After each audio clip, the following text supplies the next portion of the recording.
What's up, Grid family? Hey, today I've got Katy Klesitz from, actually, you're in Tennessee now, which is kind of crazy, right? Like you moved from San Yeah. Diego to Tennessee. You're in the middle of the move right now. How's that going, by the way? It's good. Like we're liking it. The kids are settling in, and it feels like it was the right move for us. But you can't get furniture, so like we're living like college students right now because you can't get furniture for like 8 to 12 weeks. So we have mattresses on the floor, but we're figuring it out. Well, I'm excited to bring you on here. Your husband and I go back like when he just first started viral marketing, right? So for those that don't know, Katy's married to Frank Klesitz of Viral Marketing, right? And I've been friends with Frank for many years and watched him I'm from 12 afar. or 13 years. Yeah, and I've always admired his brain, right? Like the guy's like admires his brain, Yeah. and so, but I saw, a few years ago where you guys just started buying, and you were the lead on this, just buying lots of houses, like a lot of houses, right? And I loved all the marketing behind how you were buying those houses. Yeah. And so, recently I saw you on a video or something. I was like, oh my God, I need to bring her in and introduce her to our Grid community so that they can learn about your story, your journey as a real estate entrepreneur, and the good, the bad, and the ugly. Because, being a business owner, it's not always perfect, right? Oh God. Oh God, no. We're professional firefighters many times. So let's go back. Let's start at kind of like the beginning, right, of Yeah. your real estate journey and your family journey a little bit, because I think it'll be interesting, and then we can go into how you bought as many houses as you. How many houses have you bought here over the last So 2 years? over 100, but I own 100% of like about 60 or 65, and then I have partners on the rest. Yeah, but you guys have just done that in like a short amount of time, right? So, okay, Yeah, like I think it's like two years. two years. Okay, so we're okay. There's a lot for us to unpack. Okay, Yeah. so let's go back in time, right? Hmm. How did all this start? Right? How did you start this real estate journey? Well, I actually had my real estate license like in my 20s, and I sold real estate in Arizona, and I just kind of naturally gravitated towards investors. I was like, hey, like I'd rather have like 2 or 3 clients that I could buy a bunch of houses with rather than, like Mhm. 15 client or 30 clients, that I buy one house with every 7 to 10 years. So I kind of caught the investor bug in my 20s. Well, then I met Frank, had babies, and kind of like let my license go and stayed home for, I want to say, 5 years. Mhm. Over the course of that period, like when I met Frank, he owned 5 rental properties in Omaha. And over the course of like when we met to, I don't know, 2 years ago, we had acquired 1 to 2 properties a year. And as of 2 years ago, we had 15 rental properties. Mhm. Um, well, I'm like getting bored being home with the kids. I'm like, I got to get my brain's turning to mush. Like, I got to do something. How And how old are the kids at this stage? uh, 3 and 4. Okay, they're So still like, they're still handfuls. yeah, there's still handfuls and they're Yeah. home. And I'm just like, okay, I thought like I had this idea that I wanted to be this like stay at home mom. And I tried really hard. It just didn't fill me up. Like I Mhm. wasn't coming to the kids like as a full human, if that makes sense. I Mhm. was just Mhm. like, I had foggy brain. Like I wasn't putting like what it was I needed like in front of what the kids needed in order to be a better mom, if that makes any Mhm. sense. Yeah. I needed more stimulation, and I love my mommy friends, but I also loved my my work friends and work conversations. And I found myself gravitating more towards like my business friends and those types of conversations and wanting to not go to the park anymore with the kids, So I was like, something kind of has to change. Um, so Frank and he brings me to a business conference. I remember it was at a casino in Arizona. I don't Mhm. remember what the conference was, but we met with one of our friends named Jeff, and he's a real estate agent, and he was like, hey guys, yeah, like we're like, Jeff, what have you been up to? He's like, oh, I bought 100 houses last year. I'm like, wait, what? how did you like buy 100 houses? He's like, the Burr strategy. And Frank and I both felt like such idiots. We're like, what's the Burr strategy? Mhm. Buying a house below market value, going in, renovating it, renting it out, refinancing it, and then repeating it. And we were like, dude, if he can do this, why can't we do this? Let's figure this Mhm. out. We're like, we have to be able to figure this out. Well, after that, like right before that meeting, I had been thinking about getting my real estate license because those commission checks in San Diego looked really appealing. But Yeah. I just didn't want, part of me, like, even though I wanted to go back to work, I still wanted to have the flexibility to still be a mom and still be available for my kids. And I didn't want to be driving around in California traffic showing houses. So I was like, okay, let's put I got my real estate license, never activated it in California. And then Frank and I were like, all right, let's go all in on this. And so we decided to start mailing. So we did direct mail and started mailing in Omaha, Nebraska. And just kind of went from there, if that makes sense. Well, like phone calls and now what people need to understand is that you're living in San Diego at the time, right? yeah, And Omaha, Nebraska is where a plane flight away Frank, in the middle of the country. yeah, and that's were you from Omaha as well, or is just Frank's from Omaha, but I have some family in Omaha, so I was familiar with Omaha, but sure, not like Frank. I mean, Frank grew up there, and that's where our first 15 rental properties had been. Yeah, and I remember, the 1% rule. Yeah, I think it works there. I think I interviewed him years ago, and he was like, "Yeah, man, it's just like you could find those all day long here in the MLS." I'm like, "Really?" And I should. That was 5 years ago. I should have jobbed. I should have done 5 years ago. If I would have gotten, the timeline, we'd be even further ahead now. But I'm glad interest rates are good too. So you start mailing, right? Mm-hmm. And I think you said the first one that you bought though was off the MLS. Is that right?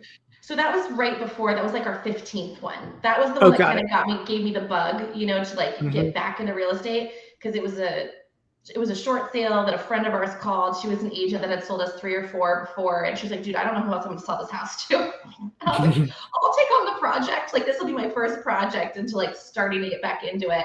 And that's what kind of got me the bug about like, dude, I want to start buying more investment properties. Like, how do we do this? And it was taking. So Frank and I were saving up $20,000-$30,000, like to buy a house after tax income to buy 2 or 3 a year, and that's like, dude, that's a big chunk of change, after tax, like while we're raising 2 kids, living in San Diego. So we were kind of on, like, we were happy if we bought 3 a year, we were just like, we were saving everything and like we were living way below our means and pouring everything into buying real estate. And we're like, there just has to be a better way. And when we met our friend Jeff connected with our friend Jeff in Arizona, and him and Frank have been friends since college, and he told us what we were doing. We're like, we have to do this because it's a really great tax savings. Oh yeah, too. For sure. Yeah. For sure. There's so many benefits. So you and Frank decided to go all in on a Burr strategy in Omaha. How many letters were you sending out a month? The first one. So don't do this, people, but like, first one, he sent out this letter, and his marketing is very personal. Like, it was very personal. It was like, hey, here's Katy and I, here's our kids. I think it was a picture actually of him and Melody. He like put her right up in there and was like, I was like, you sent this to 10,000 people in Omaha? He's like, it worked, didn't it? I'm like, oh my God. So I'm like, I was like horrified. He's like, using your daughter. She was so cute in this photo. He sent out 10,000 letters, and he forwarded the number to my cell phone. I was like, are you kidding? Like, so I was having a panic attack. It's like Russian roulette. Like, am I picking up my phone and someone's going to scream at me, or is someone going to tell me they want to buy the house? And I was like, you have to change this. So it, like, because we didn't know it was going to work. He was like, let's just send 10,000 letters and see what happens. If we get 2 deals, if we get 2 deals, it makes it worth it. And it was so successful. Like, we literally had to build a business and an infrastructure and a team around it, because I was ready to throw my cell phone at someone. I was like, I'm not answering these calls anymore. Wow, that's amazing. And I'm sure those people had been mailed before, right? So it's just Yeah. that, Frank was good at personalizing the letter and not Mhm. making you look scary. There's a lot of lessons learned there, right? Like, don't come across as like a big conglomerate home buying bad business. Like, this is Correct. friendly, family, we're just people And like it's you looking to buy a property. Yeah, and it's something for me that I take really, really like to my core. It's incredibly important. Is I do not want to be like a sleazy investor. Like I hate the word investor. I actually use the word home buyer Hmm, because there's so much negative connotation with investing or investor. They're going to take advantage. And yes, we do get these houses at a discount, but we're solving a problem for these people and we explain to them all of their options. We're just one of those options and we're completely transparent. And the houses we're buying are not going on the MLS and getting conventional, or they might get conventional offers, but they're definitely not getting FHA offers. And if these sure. houses can get more money, we tell them like, hey, this is what we can pay. Like, do you want maximum value or convenience and speed? Maximum convenience. Yeah, I And love they that. get to choose. And people take these offers. Like, I was not like I did not I had a limiting belief around it. I was like, no way. No way is someone going to take a discount of 30% off like what their house is worth.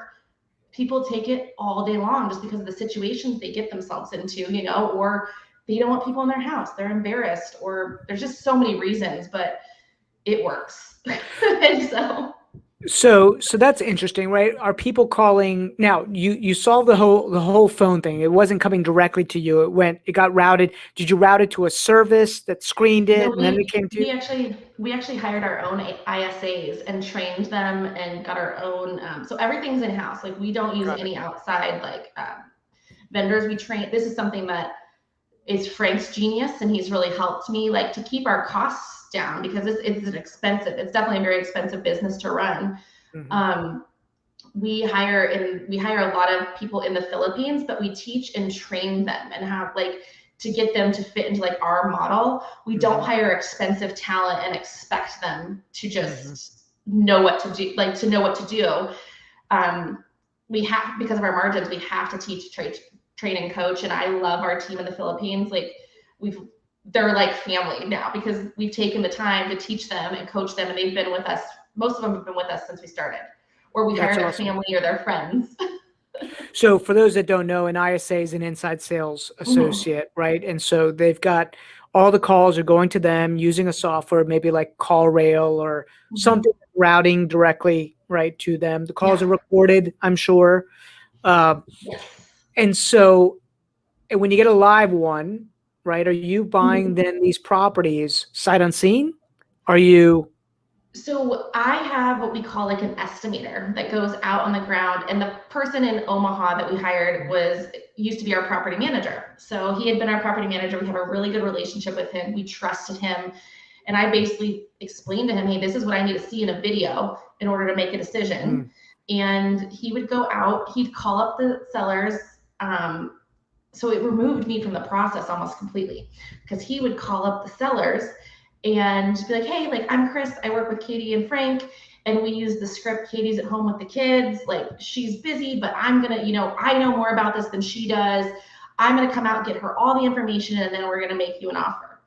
And he would go out, do the video, and build a rapport with the seller. And the sellers love him. He's super personable, mm, and he would always say like, well, Katy would say this, or Katy would think this, or so he always referenced me, which is mm-hmm, super important because people felt like they had a relationship with me without me ever talking to them. mm. And I'm not allowed to talk to any of these sellers because I'll give the farm away. Like I'm like I've done it. It's Your like, empathy will start coming out. Yeah, I can see it. I don't have money for my kids. Like I have to sell this house, and it's like we haven't closed. It's been 2 months, and I need money. I'm like, here's $2,000, Yeah, like to pay your bills. And Frank was like, stop that. Like, and there's sometimes I got burned. yeah. Like the sob stories. Like I got so burned, and so we had to remove me from the situation because Mhm. I at the beginning, let's say now Sure. I'm a little better about it now. I'm like, okay, I don't put up as much shit as I used to. But at the beginning, I felt so bad for a lot of these people and their stories. And they are really sad. Some of these people are really sad stories. I had one lady, I was the first person, I actually went out there. I was out there for something else, and I went out and like met her. This was the only house I ever walked into. I was the first house that I was the first person she let in her house in 10 years. And the walls were covered in yellow smoke, like yellow soot from smoking. She had a little path from the kitchen to the bedroom, and everything else was just covered. And I was like, we need to get you out of here. Like, it's like a safety hazard. She was going to fall asleep, like smoking a cigarette, and the whole place was going to go up in flames. And she finally like was like, okay, like I'll let you help me. And we actually had we short sold the house. She owed exorbitant amount of money on the thing that it wasn't worth. But we helped her find a nursing home to move into. We helped her get the belongings that she needed out of the house. And then we like took care of everything else. And she still now calls me like a friend for life and sends me emails every once in a while. That is awesome. That was the first and last house I ever walked into, because I'm like, I can't emotionally do this all the time. Well, you know, that should crush some people's limiting beliefs that they have to go look at the property, that they have to be in the same area, right? Yeah. You could develop a framework that allows people to go look at the houses, reference you, build that relationship. Absolutely. So who ends up making the offer? Is it you? Is it Chris, it depends. Most of the time it's not me, it's my estimator on the ground. They're employees of ours, so they can make the offers on our behalf, and they are unlicensed. Okay. But they are employees of ours, and we pay them like an hourly plus bonus. Got it. Very cool. So one of the things that I want everybody to hear, right, is that it's not always perfect, right? There's mistakes all the time that happen in this business, lessons learned. And so what would you say are some of your biggest ahas as you've started building this? And we're going to go into how you've scaled it, but you know, I'm just curious as some of your ahas of how you've learned along the way. The biggest thing is trust, but verify. Like, I'm an incredibly trusting person, and I just want to believe everyone's going to do the right thing. And I still believe this. I don't think people set out to do the wrong thing. They just get caught or like get in too deep. And what I'm specifically talking about is contractors. You hear this all the time in the investment world. And of course I'm like, oh, that's not going to happen to me. You know, like I have a great relationship with my contractor. He's amazing. Well, the biggest thing that happened with me and our contractor, I ended up losing over $100,000 with this contractor after he successfully did 15 jobs for me. 15 jobs, perfect. I had the same thing happen. Yeah, it's like it was 15 jobs that were perfect. But what I realize now is I was his meal ticket, if that makes sense. Because of those, he wasn't working for a lot of other people before me, and he had one crew. And then with me, he brought on 3 or 4 crews, you know what I mean, to do 3 or 4 jobs for me at a time. And he didn't have the managerial skills to handle four crews at a time. Things started getting missed.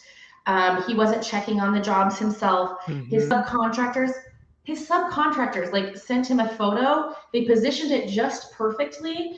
I was supposed to have a pool filled in. They positioned it just perfectly and put the dirt up so it looked like the pool was filled in. So literally, like, my agent goes that this was a flip, the one and only flip I ever did in Omaha, because it was a freaking nightmare. That's something else I would never do from afar. Do not do a flip from afar. It is too detail oriented. Rentals are fine. But my agent comes back and he's like, do you know there's still a giant hole in like the backyard, and we're supposed to go on the market like in 2 days? And I had paid my contractor for it, and he paid the subcontractor for it. But it was little things like that kept happening.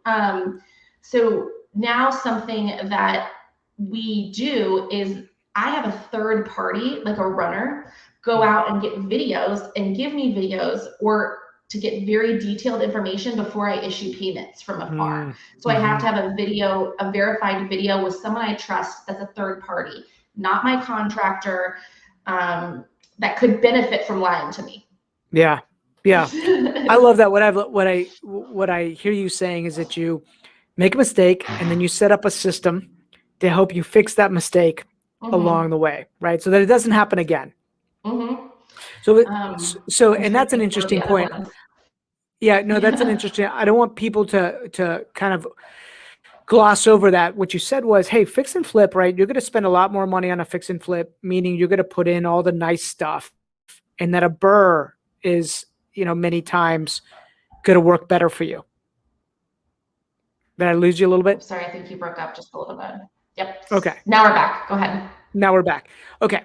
One of the things I want to make sure that everybody heard was that with a fix and flip, there's a lot of details, right? You're typically doing a higher end renovation. There's a lot of moving parts with that, but with a simple burr strategy, I mean, you're just improving a rental grade type of reno. It's a lot simpler to do. And long-term, there's so much more profit in it for you, right? If you do that. So, okay. Yeah, the only time we really end up with flips or now moving forward, it's very simple flips, but it's like the price point just doesn't quite work for the burr strategy. Or I wholesale them to some people that do enjoy doing flips that are on the ground. I have some very good relationships with other investors in Omaha that I trust. And when I say, hey, I have this deal, they show up with cash and they get it done. And so I make a little, sometimes I make 10 or 15 grand, and that covers my mistakes on the rental sometimes. Sure. Yep. No, I get that. So how did you guys decide to scale it? Because you tested this, you're like, okay, this is for real. We should have an infrastructure.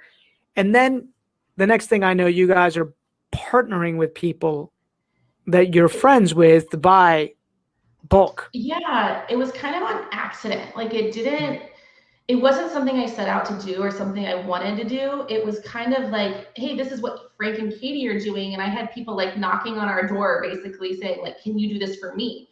And I'm like, ooh, like, how do I do that, for other people?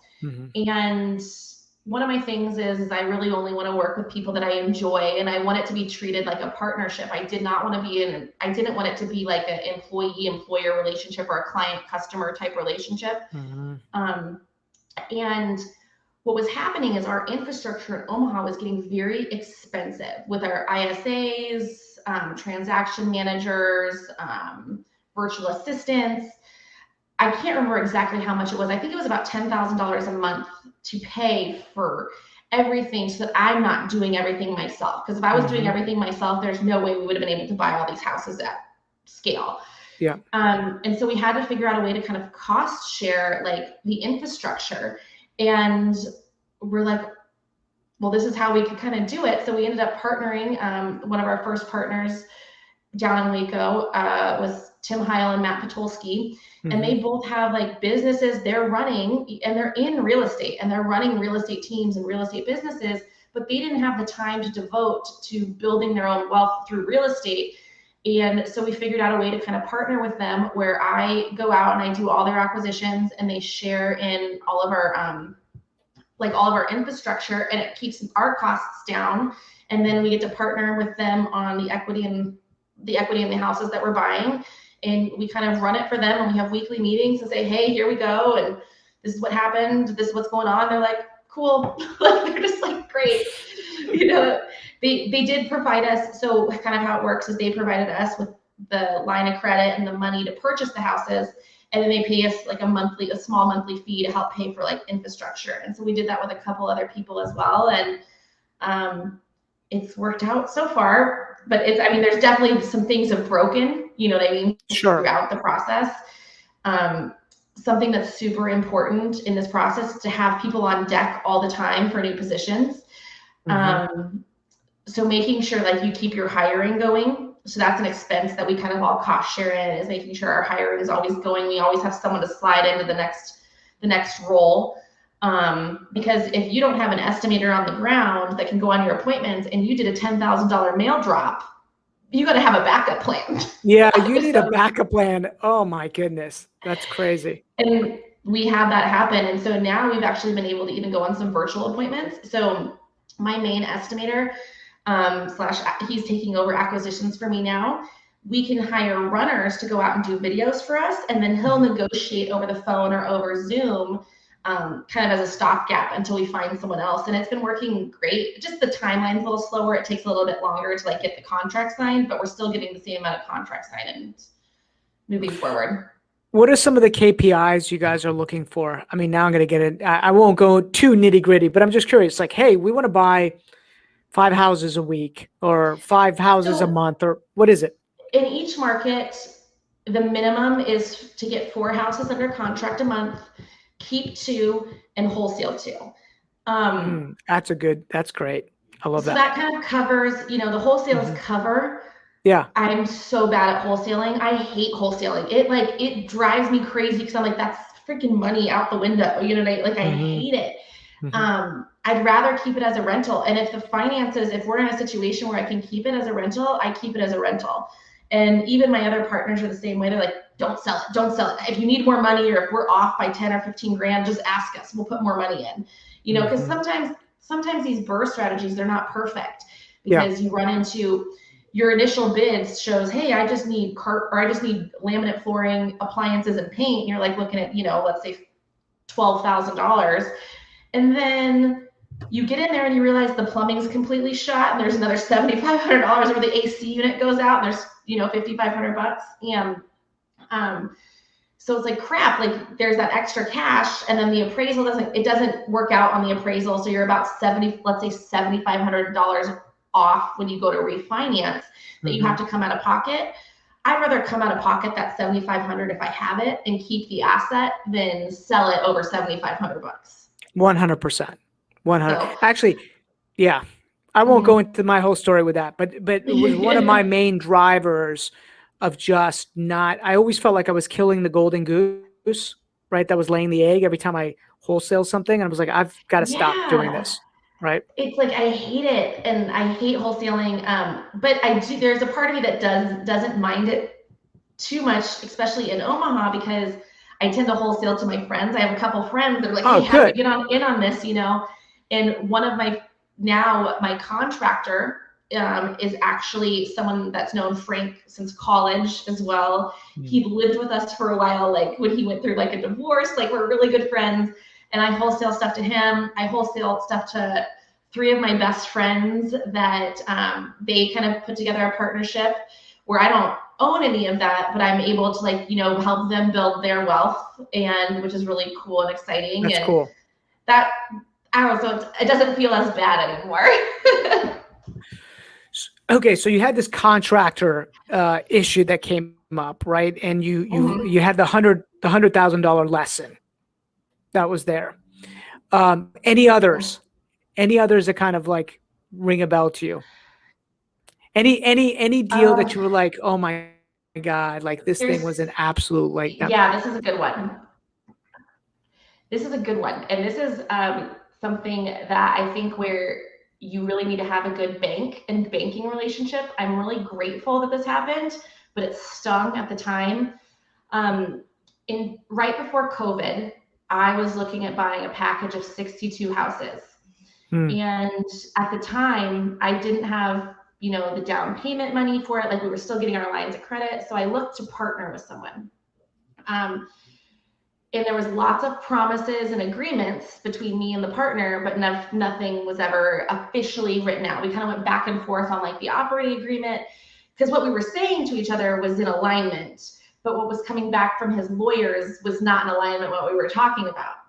And I put up $100,000 of my own money for this deal to go through, and kept getting told from them like, hey, yes, like we're going through with it. We're gonna show up with money at closing, like. And at the final hour, my bank was like, we need that operating agreement. My bank went through the operating agreement and it was like, Katie, we can't do the loan on this based on a small hidden down in the operating agreement. On like the interest payments, and it was just so heavily weighted towards them and basically tied my hands from even making any money. And my bank was like, we can't fund it. So I'm like, whatever, I'm still going to go through with this deal because my partner said they could have paid cash for it. And I knew they had the funds because they had lent me hard money before. Lots of hard money when we were first starting. And I knew they had the funds for this. And at the final hour, they just decided we're not going to fund it with cash. And my bank wouldn't fund it with their 25% down. And we were in agreement that we would split the earnest money deposit because we were going to lose it. Mm. I never saw $50,000 from them. Never heard from them again. Oh my goodness. And these are people that, like, I made a lot of money. And by the way, at the time, I still had hard money loans out with them, and I paid every single dime, even though I probably should, like, I didn't have to. Wow. But I paid them back every single dime. And I just, once again, one of those things like trust but verify.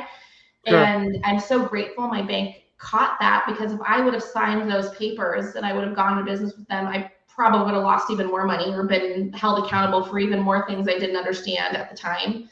And that was a good $100,000 lesson. And that almost, when I said like that crushed me. Like I was ready to give up. I was like, I was ready to give up. Frank was like, we're done. You know what I mean? Because like I put that $100,000 on a line of credit. It was like, that's like a credit card. Yeah. And then COVID happens.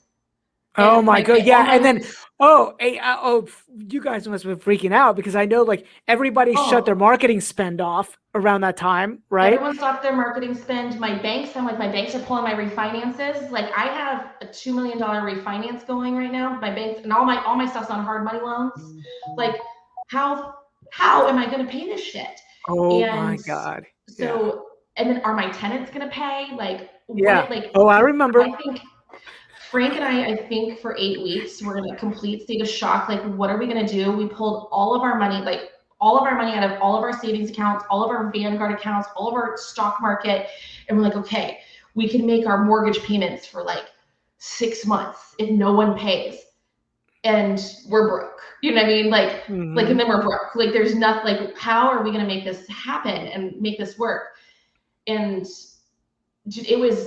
that was one of those like emotional times where like I literally was so ready to quit. But then like I kind of got back there and I was like, well, if I quit, how the hell am I going to pay back this $100,000? Yeah.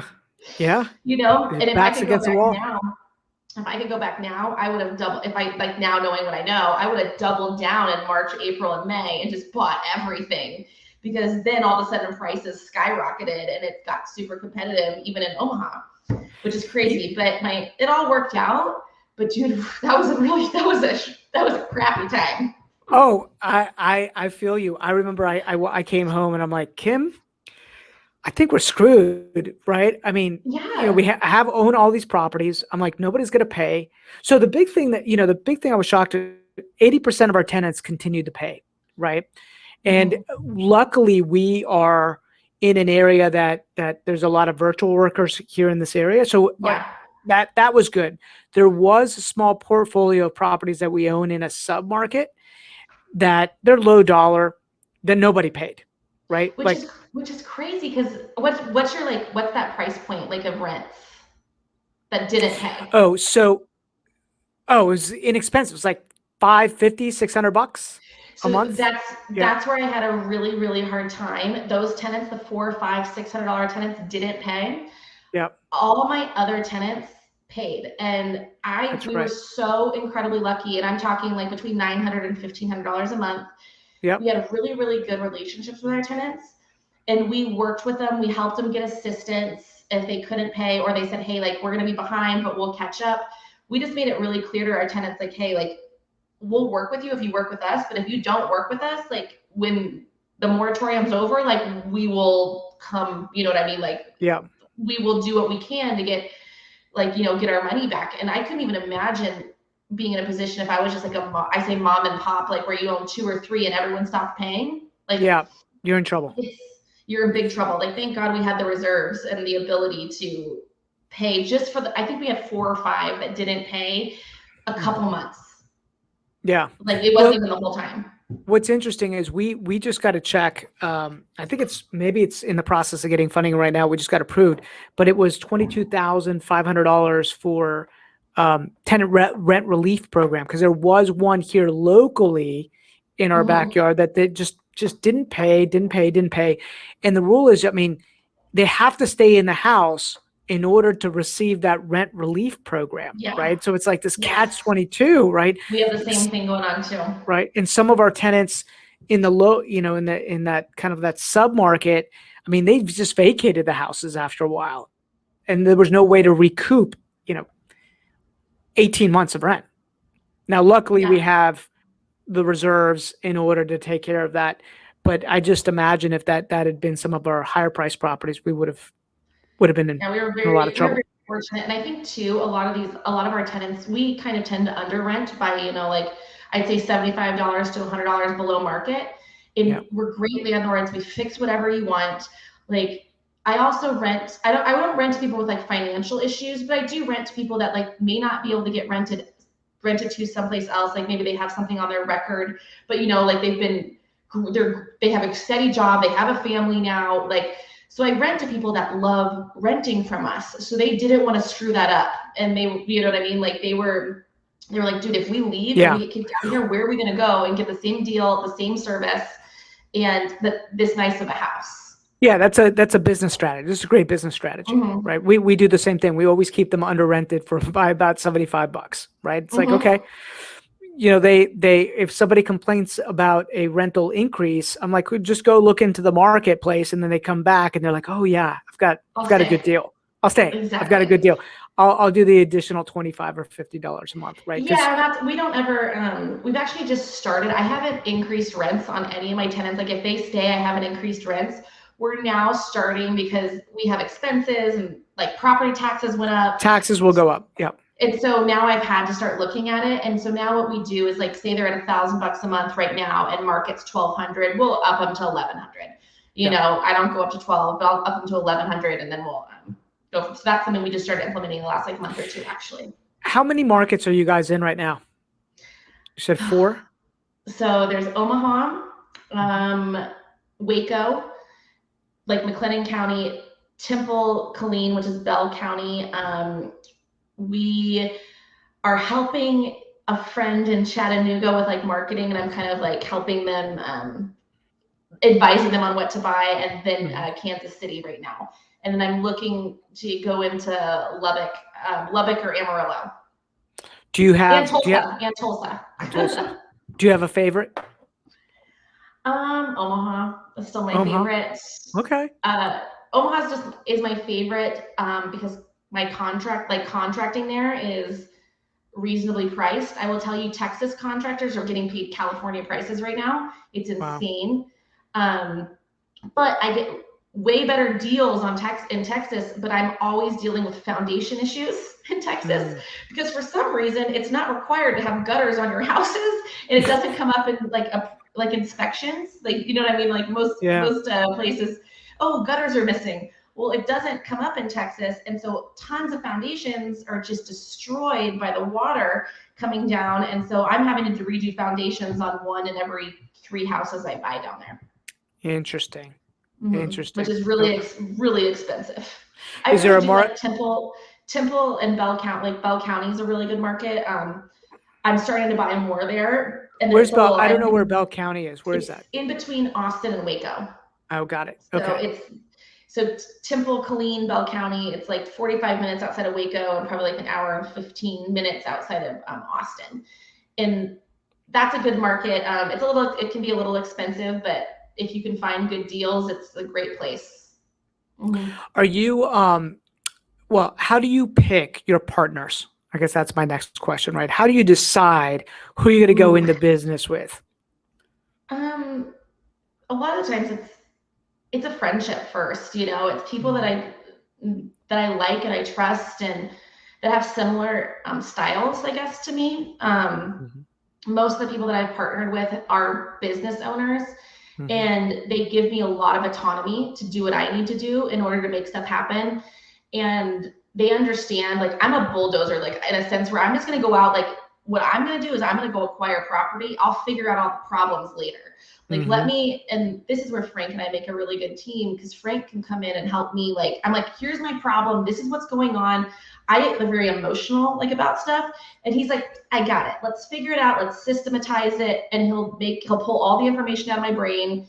And we'll figure out how to systematize like my issue or my problem. And so I can just keep going forward and buying more houses. Cause that's what I want to do. I want to keep creating the wealth, and hopefully I don't make a big enough mistake along the way.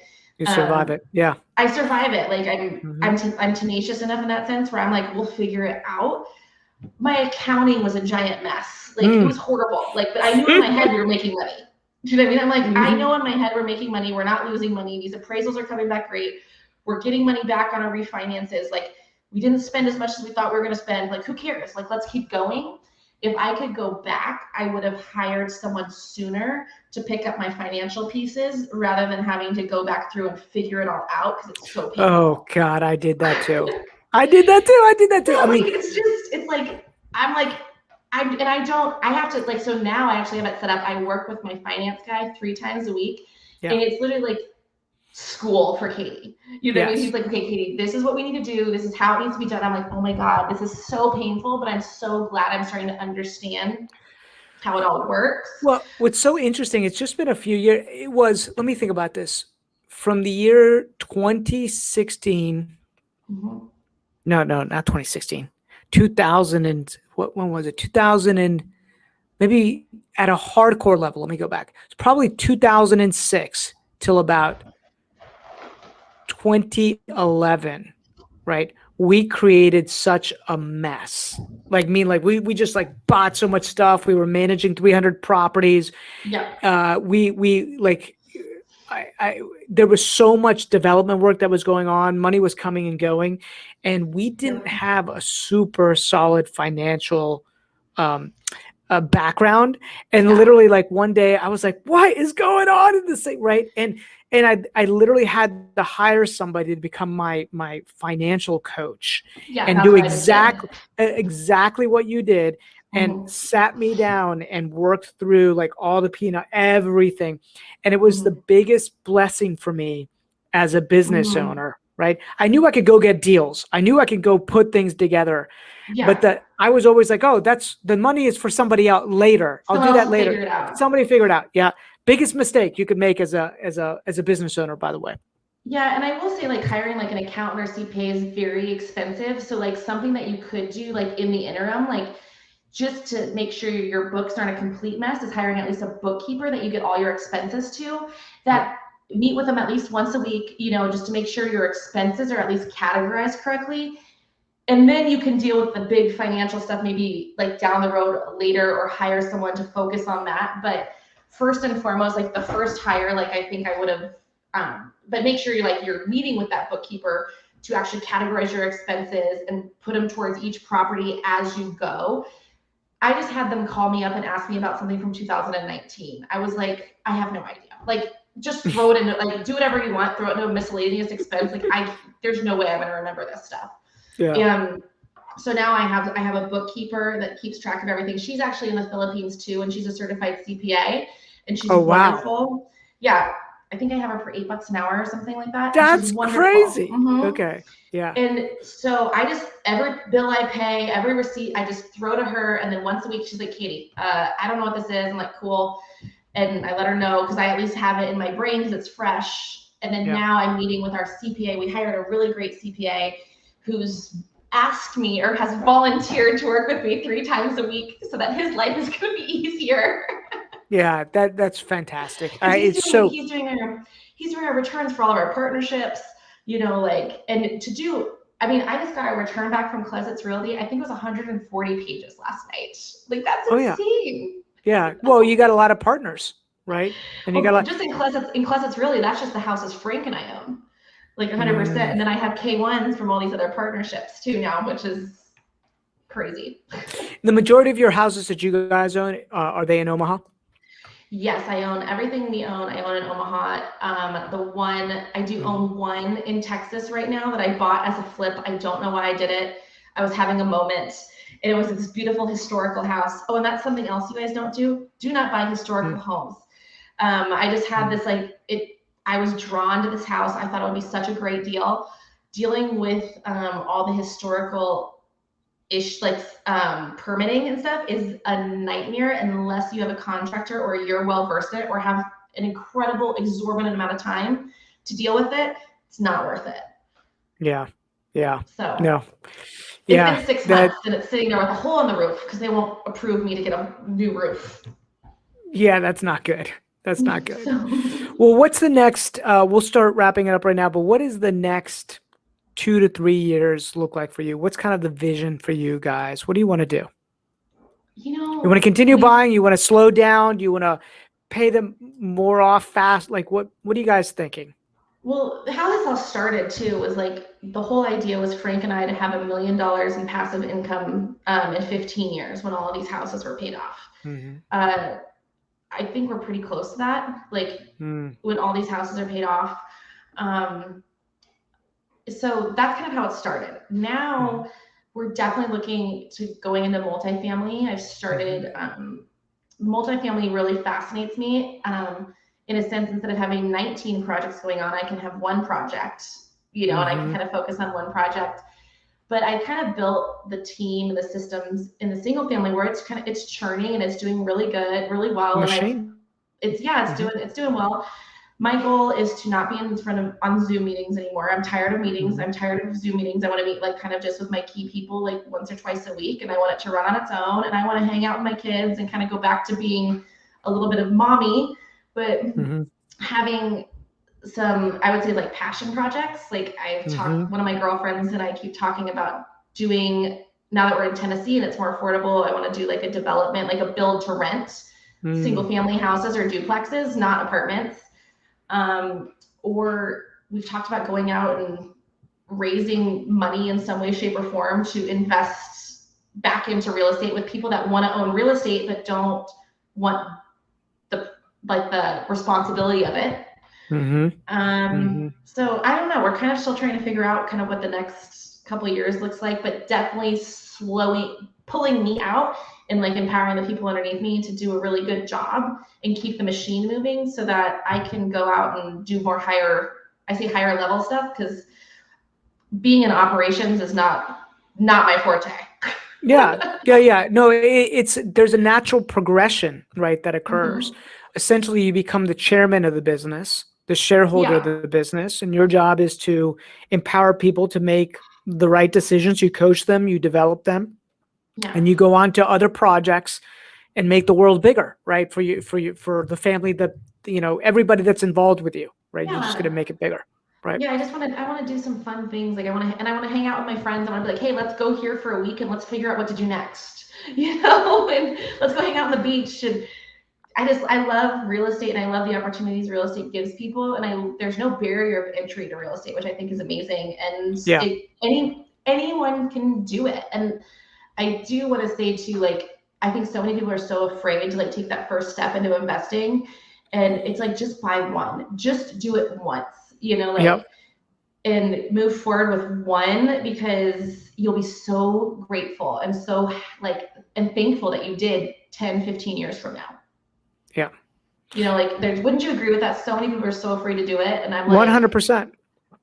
100%. I mean, one of my passions, our mission, like I've launched this channel called the Income Flip, right? Taking your earned income and flipping it to passive income, is helping real estate agents do that, because there's so many agents that I know that are in the grind for 15, 20 years, helping people buy and sell and never ever bought any.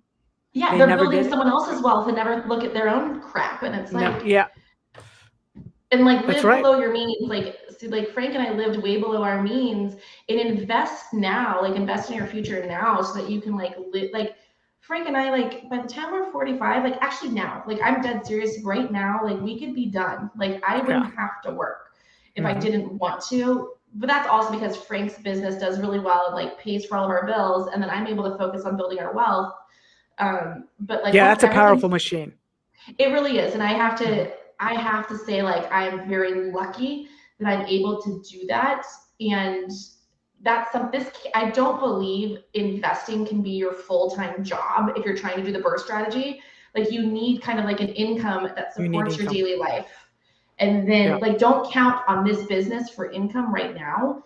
This is building wealth, and this is building your retirement. It's not right now money. If you use it as a business for right now money, you'll lose track of the goal of the building the wealth and the passive income later in life. Yeah. That's such wise advice. I always tell everybody, you need to create a machine that creates earned income so Mhm. that you can then take that earned income and buy Exactly. passive income, right? And you have to, that machine's got to start operating by itself so that you can put your brain in a wealth building mode, right? You can Correct. go in and out, but it's slow when you go kind of in and out, right? Because Mhm.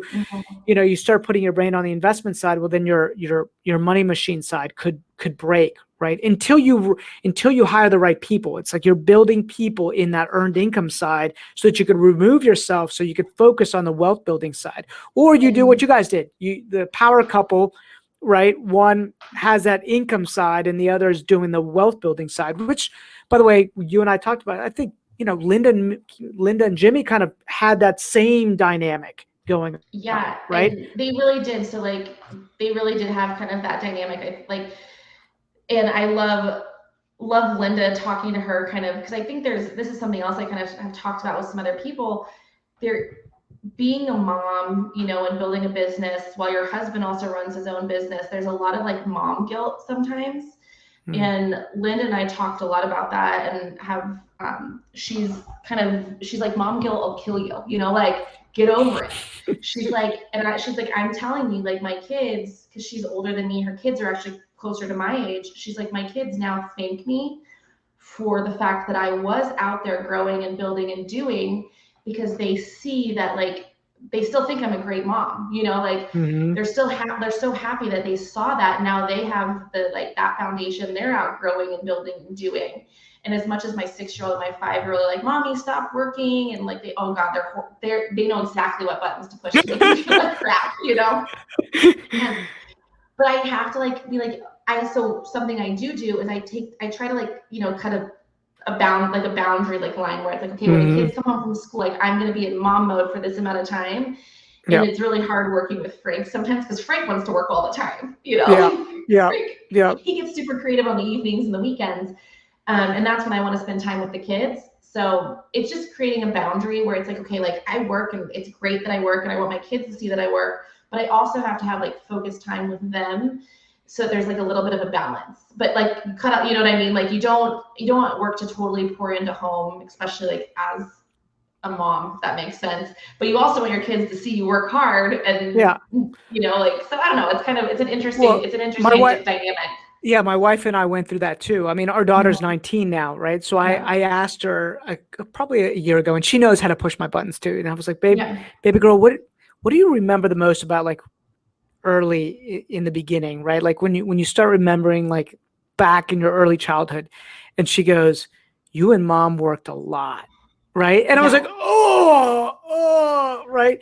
But what she also says is that she was grateful to learn a lot of this stuff through osmosis, because we would take her, like we would Yeah, we take her to these houses, right? And she saw this stuff. I mean, it's crazy. Like it's crazy. our kids watch Frank does webinars and videos all the time, and Frank and I talk about work in front of the kids. So we just moved to a new school in Tennessee, and they're like, your kids' vocabulary is insane. And they're like, Yeah. they listen to us all day long, and I'm like, did they say bad words? Like, oh my gosh, because they hear everything that we say, but they use the words intelligently, and I think it's really cool that they get to see that, and that's how I grew up too. Like I'm very grateful that I grew up. My dad has been in the real estate business since he was 18 years old and owns real estate offices, and he's done amazing, in the real estate world. And I think that's kind of where I got my bug, with the real estate. Yeah. Even though he doesn't do hardly any investing. He does a little bit, but I went the investing route. He owned brokerages and with like the retail side. Mm-hmm. And but it was just so cool, like because I had a foundation in the real estate world to like jump me Feel off. confident. Yeah. Mm-hmm. You're like, hey, this has been in the family blood for a long time. Yeah, So I do. I feel like I was born with it in my blood. that's awesome. Well, So Katy, thank you so much for sharing time. I appreciate it. Like, this is I awesome, appreciate you. We right? could talk forever. We could. I mean, I think you're going to inspire a lot of mompreneurs, right? And, Yeah. if anybody wants to find you, or actually maybe you're like hidden and anonymous and you're like, I don't want anybody to look at me, but you like have an Instagram handle or anything like that, or can people track any of your I'm not on stuff? Instagram. I'm Okay. like so, but we're on like Katy. I think it's. Oh my god, I have to like look up the website. But I think Well, it's Katy and Frank. it's like it was so funny. It was like, I remember when Frank told me he got rid of his cell phone. right? And he's Oh like, yeah. I don't have a cell phone. And Mhm. I was like, I love this guy. Like, he is just so Dude, that's a whole, you could different. do a whole podcast on that. Like I could, it's so funny. People are always like, how are you married to a man with no cell phone? And you guys, he legitimately has no cell phone. Like it's not a Yeah. joke. And he runs an advertising business A and huge business. yeah, he has over 500 clients and 60 employees and he has no cell phone. And he has a wife and 2 kids and has no cell phone. um, but no, like, so there's Katy and Frank Homebuyers is our like website, but I'm on Facebook, like Katy Klesitz, or Okay. you can email me at katyklesitz@gmail, which is Katy Klesitz, KLESITZ @gmail. Like, and if I don't get back to you right away, don't take it personal. I promise I'll get back to you at some point. Just got kids. You got kids. Well, no, it's just like I'm so, my email is just so full of crap right now that I'm trying to like offload, and then I do a lot of my like, I want to make sure I'm thoughtful in my responses, so I don't want to like get caught up in doing it like, I'm looking midday. at mine right now. 3,368. That's what it That's not says. unopened though. Unopened. 3,368. You're Now, joking.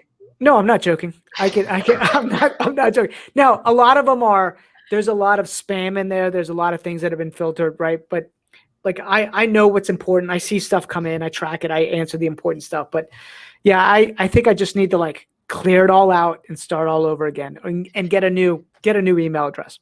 Well, that's something that I do. Like, I actually like, I leave it in my email box. Like, if I need to still answer it, like I'll open it, and then as soon as I've answered, I archive it so that it's like out of my viewpoint. Because otherwise, How to view you? It's a good idea. I need a system around that. Obviously, I don't have a system around that. Well, Katy, thanks so much. Tell Frank I say what's up, and I appreciate you sharing some time. Okay. Thanks, Rob. Sure.